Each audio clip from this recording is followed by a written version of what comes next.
Pwede ba sabihin yung totoo? Ay, ikaw, kung joke, pwede din. Hindi, Bahrain, Bahrain. Oh, nasa Bahrain po, wala hong asawa ngayon. Wala, matagal Ah, na, hiwalay. bakit?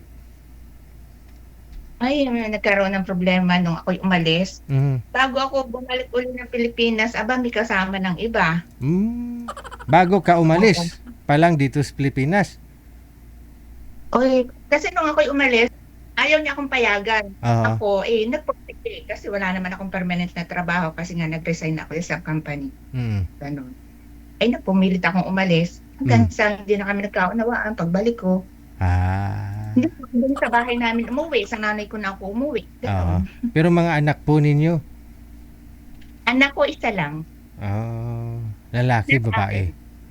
Lalaki. Nung elementary, sa kanya, nung mag-high school, pinakuha ko sa kapatid ko. Dinala namin sa... Pero kasal po kayo? Oo, yun ang pagkakamali ko, kasal. Hindi mo yun pagkakamali. Right mo yun, pakasalan ka ng lalaki. No? Yung nga lang mga consequences minsan naging successful, minsan naghiwalay. Wala, hindi natin maalalaman, no? Bandang huli naman talaga yan mangyayari, no? Yan po yung kapalaran. Yung bagay yan ay nangyari sa'yo. So, wala tayong magagawa. Ayun. Pwede ho yan, anal. Kung gusto nyo naman. Pero sa panahon kasi ngayon, sa pag-uusap na lang. Kung marami Kaya kang ako property sana sa siguro, pera. oo, kung marami kang naipundar, no? Pwede ho yan, mga lupa ninyo, bahay. So, kung alam mo naman na sa'yo talaga yun, ipaglaban mo, ipanal mo No? Hindi, parang iniisip ko kung ako magpapanal, gagastos ako ng ganong kalaki. Hindi, anuhin ko na. Parang, Hindi, kung mas lamang naman ho, milyon naman yung, kunyari, milyon ho yung nakasalala yung milyon mong mga property. Halimbawa lang ha, bahay, lupa mo. Yung annulment mo, sabihin mong klating milyon, magagastos mo. Hindi, pa-annul mo muna kaysa naman mapunta sa kanya. No, yung pinaghirapan mo, isayo yun. Alam mo namang sayo yun eh. Oo ha. Pero kung wala ka namang pera, wala ka namang pension, kahit SSS, yan mo, yan mo na yan. Kahit wala ng anal. Bahala na. pagdating siguro ng senior, matatanggap tayong pension niya. Ay, wag kang umasa, masasaktan ka lang ma'am. Ang guide lang ng kuryente, okay na sa akin. Masakit tumasa pag 500 nga po ngayon, hindi nga ho lahat ng senior, mga senior. Yan nga eh. May kilala nga ako, 67 years old hanggang ngayon. Yung 500 a month niya, wala naman. government, ano naman sa SS yan. Oo, Yun sa lang ang SSS. Pero sa mga 500, parang Oo, kung sa SSS, kailangan ibuhayan ninyo SSS ninyo para kahit mga 10 years before ka mag-senior ba, mag-60. Kung nasa abroad ka, magkano minimum sa OFW? Yung voluntary, ikin-continue ko din lang. oo, Sobra-sobra na lang. 1.5 yata, no? 1.5 pag OFW, pero pag voluntary ka lang, 750 yata minimum sa SSS. Malaking bagay din ho yan. No? Oo. Yata, yung sa OFW ng Pero ewan ko lang ngayon kung nagtaas pa ulit sila. Kasi sa na ang hukay. O, tingnan ko. Ayan, tingnan natin. Kung magkano ho yung pwede minimum na ihuhulog ng isang OFW. Tingnan ko nga po. Kasi voluntary, voluntary kasi 750 pesos yan, buwan-buwan eh. Oh. Mali mo pag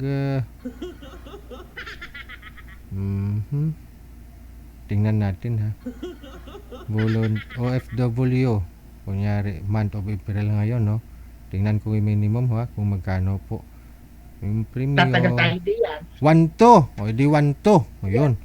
1-2 po yung minimum, 5-50 yung maximum ninyong pwedeng ihulog sa SSS. Middle ako noon, middle ang kinocontribute ko. Aba, hindi magkano, sabihin natin 3-5, no? O 2-5. Malaki na rin ho yun. Ilang taon ka na po ba ngayon, madam? 55. Coming 55. Ayun.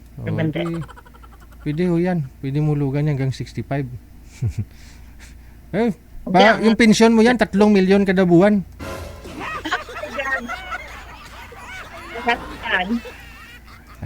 Sige Ano naman po hanap sa isang lalaki? Yung pwedeng bumuhay, yung hindi ako ang bubuhay, Mm-mm. ganon. Okay. Ilang taon ho ang gusto ninyo? Yung medyo matanda sa akin ng konti, ayoko ng bata. Mm. Mamaya ako pa mag-adjust. Hindi naman. Hindi nga sa basihan yung panahon kasi ngayon. Hindi basihan yung edad, no? Mayroon pong bata pa yung edad pero mature yung pag-iisip. Mayroon naman pong matanda na talaga pero bata isip. Tayo doon. Ayoko. Hindi, Basta ang magkaintindihan lang kayo. Wala ho sa edad sa panahon ngayon. Depende ho yan sa mga nangyari sa buhay nila, pang araw-araw nila, no? Ganun. Sabi mong matured yung isang tao kapag ho mabigat ang trabaho, matured talaga mo ganun. Hindi, yung Yung mas matanda sa akin na alam kong edad. hindi ako alangan, yun ang gusto ko. Ganun na. Tingnan natin. Yun na nga po, no? Yun bang may mga bata pa ho kasi ngayon na marami ng pinagdaanan sa buhay. Yan, matured na yung pag-iisip, no? So, sige. Manager, Okay. hanapan mo nga to. Sige ma'am, standby po kayo.